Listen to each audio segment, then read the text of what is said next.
जय श्री कृष्ण, राधे राधे। पद्म पुराण के अंतर्गत भगवद गीता का महात्म्य। श्री भगवान कहते हैं, देवी, अब सब लोगों द्वारा सम्मानित 5वें अध्याय का महात्म्य संक्षेप से बतलाता हूँ। सावधान होकर सुनो। मध्य प्रदेश में कुत्सपुर नामक एक नगर है। उसमें पिंगल नामक एक ब्राह्मण रहता था।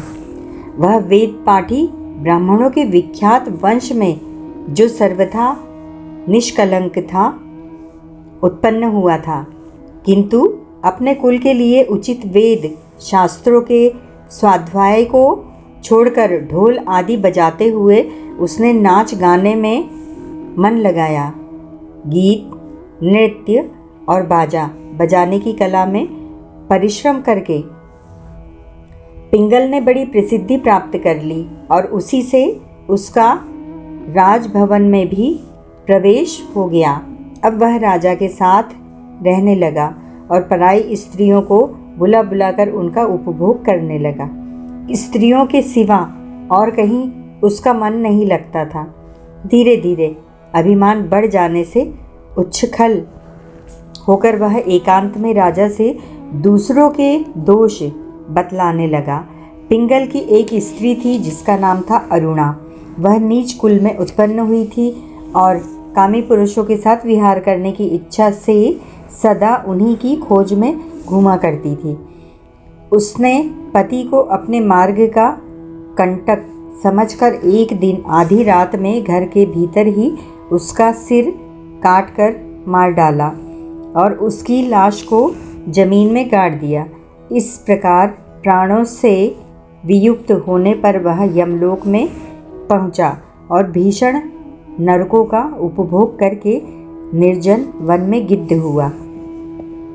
अरुणा भी भगंदर रोग से अपने सुंदर शरीर को त्याग कर घोर नरक भोगने के पश्चात उसी वन में शुकी हुई।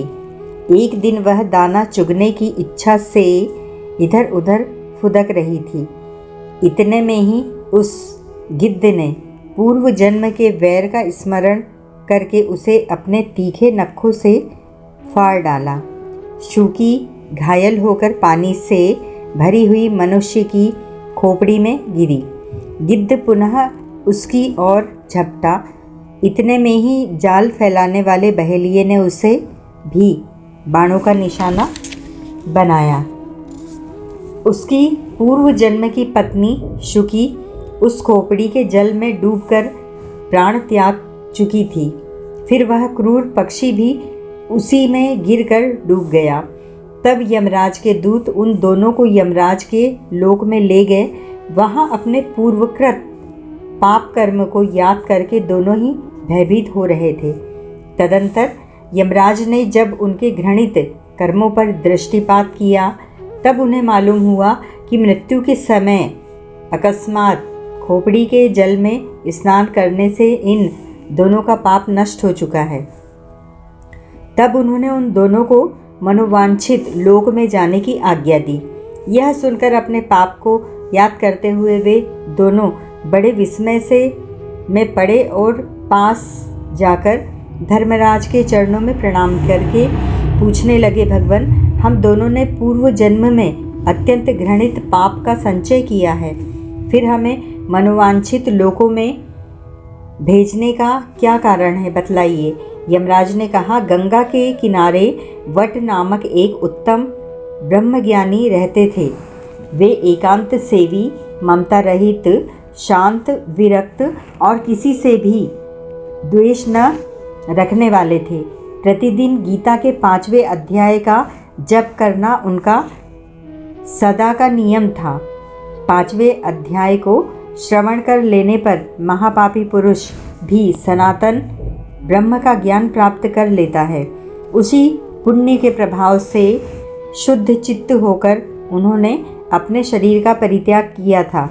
गीता के पाठ से जिनका शरीर निर्मल हो गया था, जो आत्मज्ञान प्राप्त कर चुके थे, उन्हीं महात्मा की खोपड़ी का जल पाकर तुम दोनों पवित्र हो गए हो, अतः अब तुम दोनों मनोवांछित लोकों को जाओ, क्योंकि गीता के 5वें अध्याय के महात्म्य से तुम दोनों शुद्ध हो गए हो। श्री भगवान कहते हैं, सबके प्रति समान भाव रखने वाले धर्मराज के द्वारा इस प्रकार समझाए जाने पर वे दोनों बहुत प्रसन्न हुए और विमान पर बैठकर बैकुंठ धाम को चले गए। हरि ओम तत्सत, हरि ओम तत्सत।